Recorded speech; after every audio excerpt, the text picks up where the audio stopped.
Sorry to know he's coming. Answering was your first mistake, but it will be the least of them. I've always found comfort in the quiet of the night. It's when the world feels distant, like it's holding its breath, leaving me alone with my thoughts. But that night, the quiet felt different, heavier, as if the darkness itself was alive, watching me.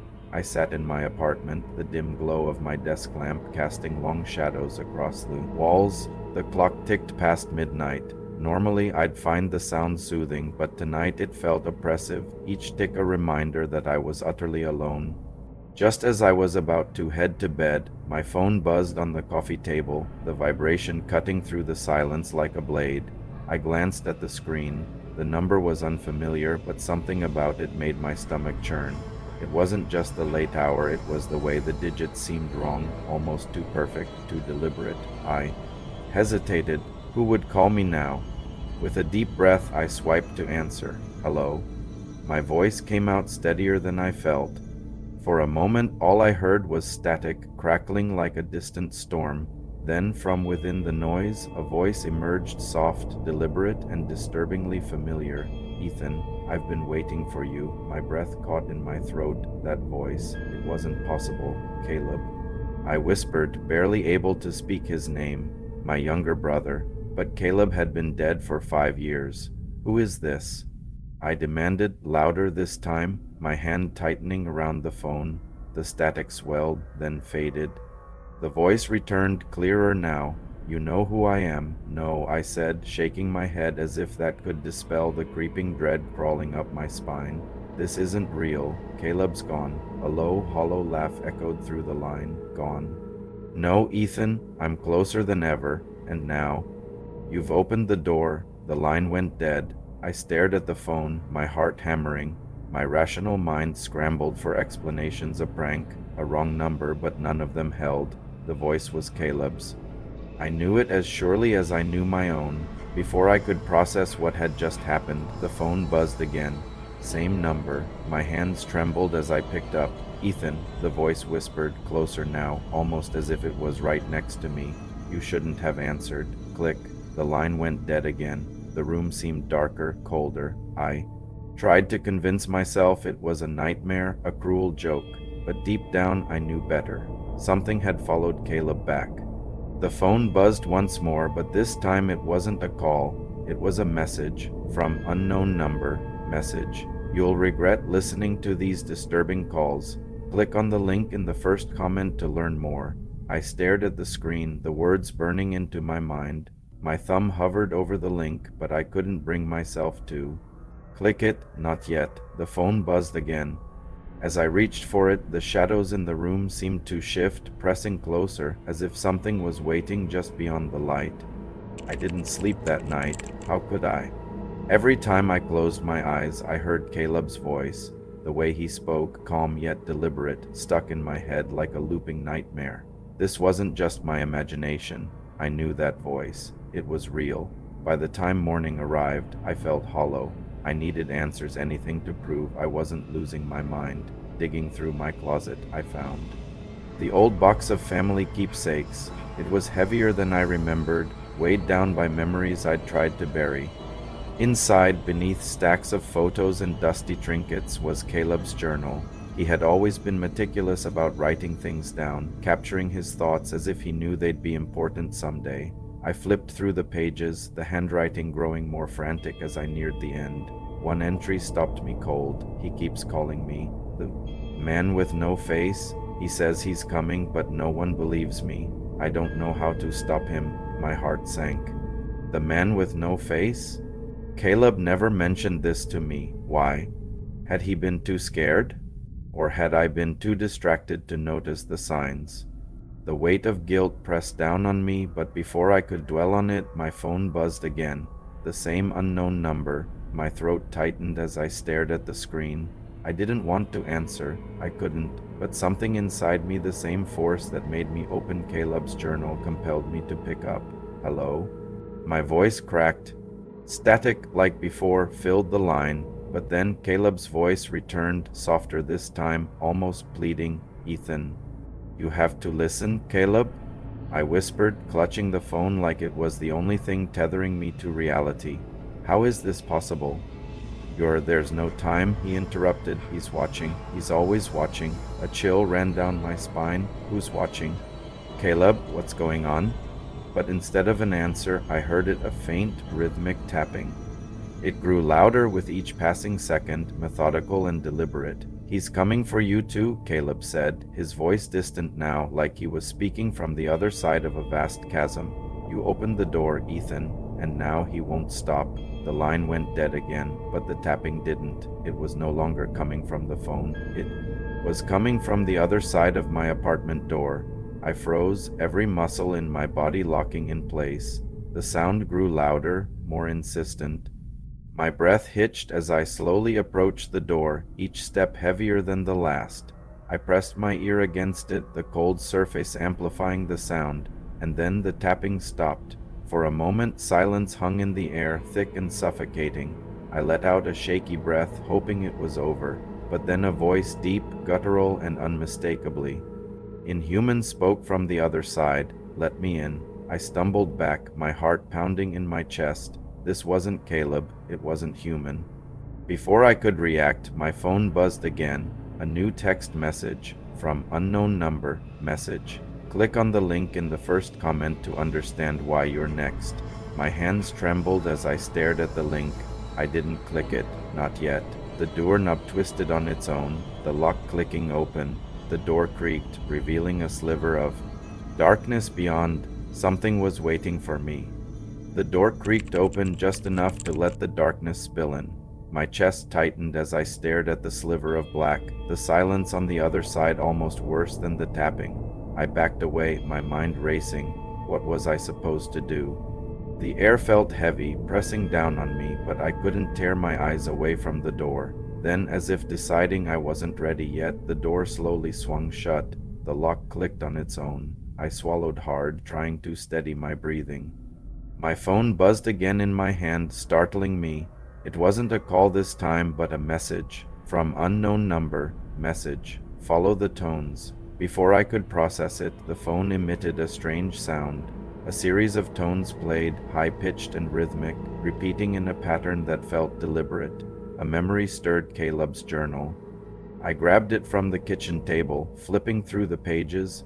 My eyes landed on another frantic entry. The numbers, Ethan, he speaks in numbers. It's the only way to keep him out. Below the text, Caleb had scribbled a series of sequences, numbers, symbols, even strange sigils. My heart pounded as I realized one of the sequences matched the tones coming from my phone. I quickly entered the sequence into my keypad. The moment I pressed the last digit, the room shifted, the light overhead flickered and died, plunging me into darkness. The only illumination came from my phone's screen, now displaying a single word, answer. Suddenly, the tapping returned, louder and more frantic than before.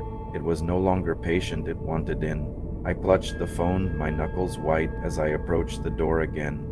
Caleb's voice crackled through the phone, barely audible over the static. Ethan, he said. He's here. Who? I whispered, my voice barely audible. Caleb, what is this? What's happening? But Caleb didn't answer. Instead, the tapping on the door stopped again, replaced by a low, guttural growl.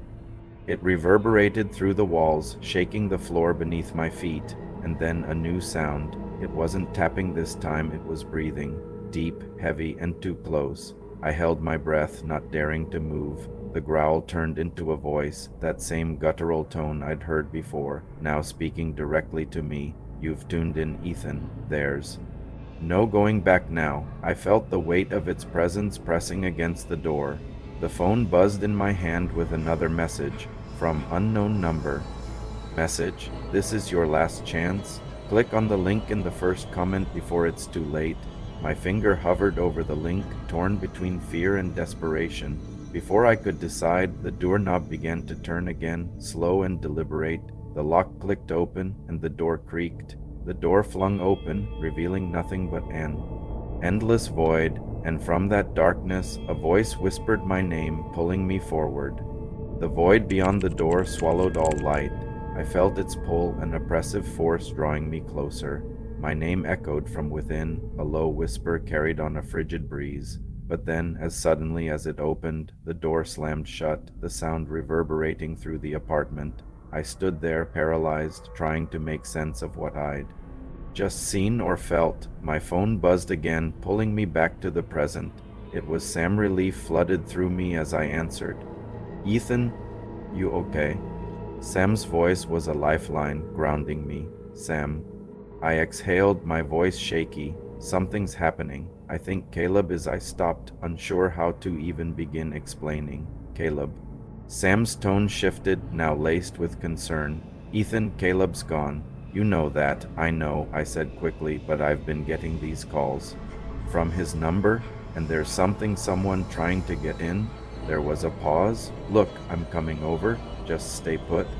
Before I could respond, the call dropped. I stared at my phone, frustration mixing with fear.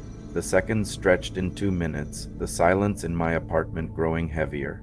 Then my phone buzzed again. It was another video call from Sam. I hesitated for a moment before answering, the screen flickering as his face came into view. But something was wrong. He wasn't at home. Sam sat in his room, but his eyes weren't on the screen. He kept glancing over his shoulder, his face pale and tense.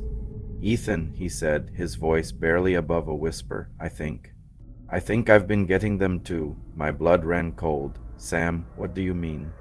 He didn't answer. His eyes widened as he turned fully, staring at something off screen. Sam, what's behind you? I asked, dread curling in my stomach. The screen glitched, and for a split second I saw it. A tall, shadowy figure stood in the corner of Sam's room, its form barely distinguishable from the darkness. Its head tilted unnaturally, as if studying him. Sam, get out of there! I shouted, but the call abruptly ended. My phone buzzed with another text from unknown number. Message, he's next. You can't save them all. My hands shook as I dialed Sam's number again, but it went straight to voicemail. I felt the walls closing in around me. The air was thick, suffocating. I couldn't just sit here. And then another name flashed in my mind, Lydia. Without thinking, I called her. The phone rang once, twice, but she didn't pick up. Panic clawed at my chest as I left a voicemail. Lydia, it's Ethan. Call me back. Now, as I ended the call, my phone buzzed again. This time it was an audio file.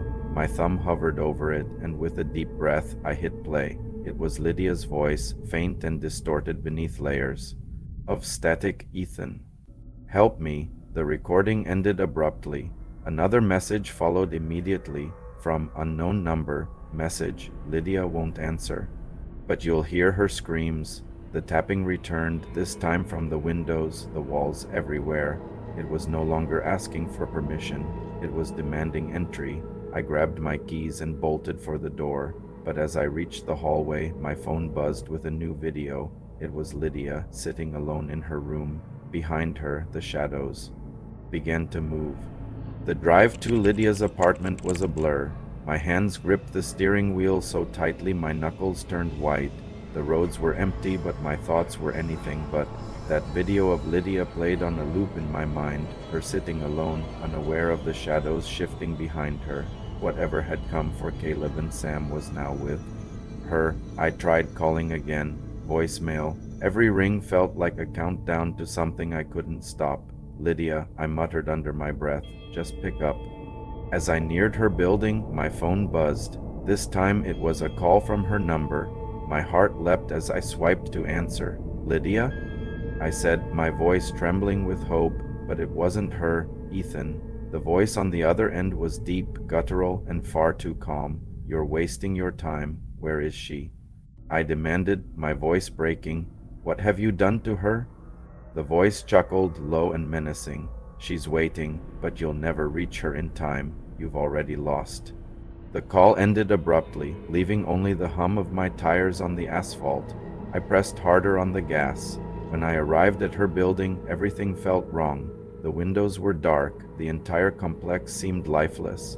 I ran up the stairs to her apartment, the heavy silence only broken by my pounding footsteps. Her door was ajar. Lydia. I shouted, pushing it open. The air inside was cold, stagnant, as if the room itself was holding its breath. I searched every corner, but she wasn't there. Her phone lay on the bed, still buzzing with missed calls, and next to it, an old analog radio. Its dial was moving on its own, scanning through frequencies with bursts of static and garbled voices. The closer I got, the more the air seemed to hum with an unnatural energy. The static suddenly stopped, replaced by a single tone, a deep droning sound that resonated in my chest. Then a voice emerged from the radio. "Ethan, Lydia." I rushed toward the sound. "Where are you?"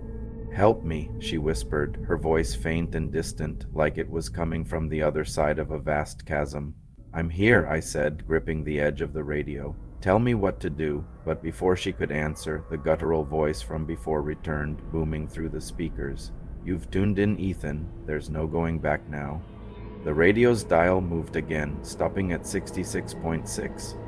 The tone grew louder, more chaotic, and the room began to vibrate. My head pounded as the noise drilled into my mind, fracturing my thoughts. "You want to save her?"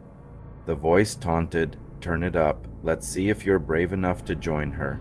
I hesitated, my hand trembling over the volume knob. My phone buzzed with another message. From unknown number, message. "Turn IT up to know the truth." I closed my eyes, every fiber of my being screaming to stop. But if I didn't, I'd lose Lydia forever. With a shaky breath, I turned the knob. As the volume climbed, the static gave way to a blood-curdling scream. It was Lydia's voice, filled with terror, calling my name. I turned, and there she was, standing in the corner, her eyes wide with fear. "Ethan."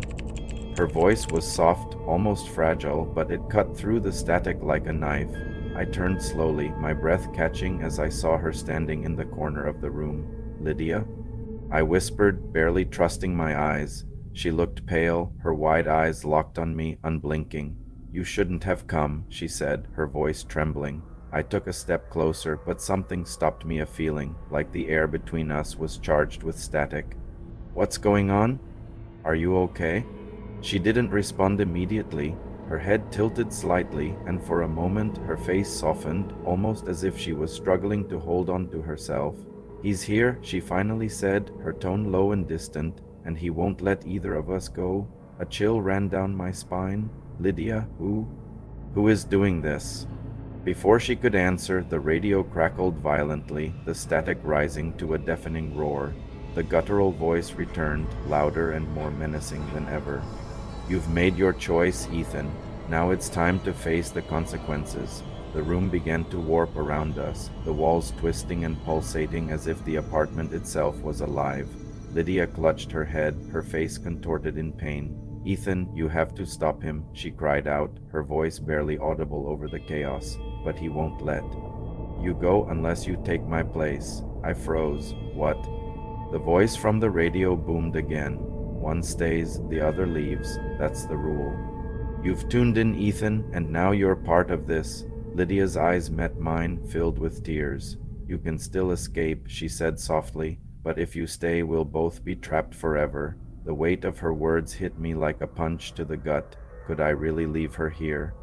But if I didn't, we'd both be lost.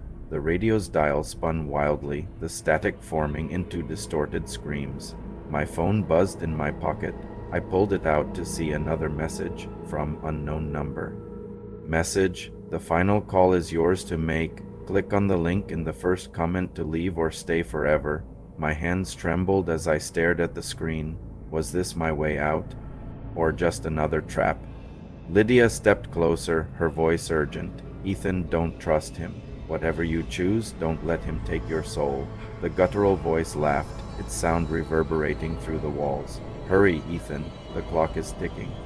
The light from the radio flickered violently, casting long, distorted shadows. I had to choose, save myself or stay with Lydia. The answer felt like it was tearing me apart. With a deep breath, I clicked the link. The room exploded in a blinding light. As the world dissolved around me, the last thing I saw was Lydia's face, calm, yet filled with sorrow. Her final words echoed in the void. "Goodbye, Ethan." The light faded, and with it, the world I knew dissolved into nothingness.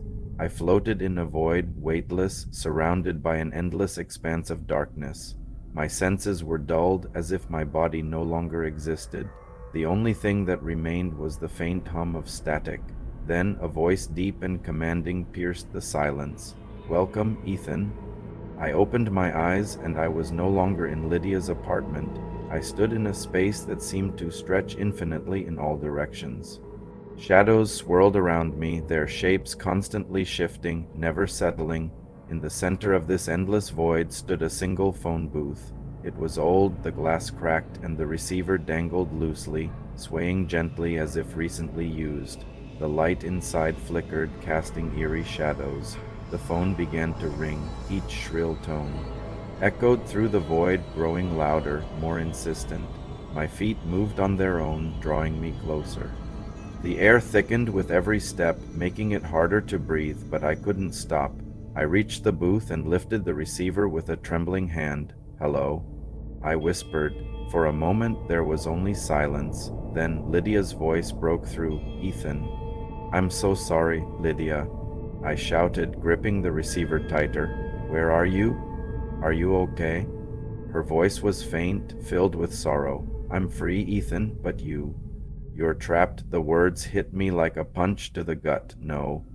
No, there has to be a way out. Before she could respond, the guttural voice returned, booming through the phone and the void itself. "She's gone, Ethan. You gave her your freedom. Now you belong to me." The shadows around me began to close in, their forms taking shape, figures with hollow eyes and twisted smiles. They whispered in unison, their voices melding into a cacophony of dread.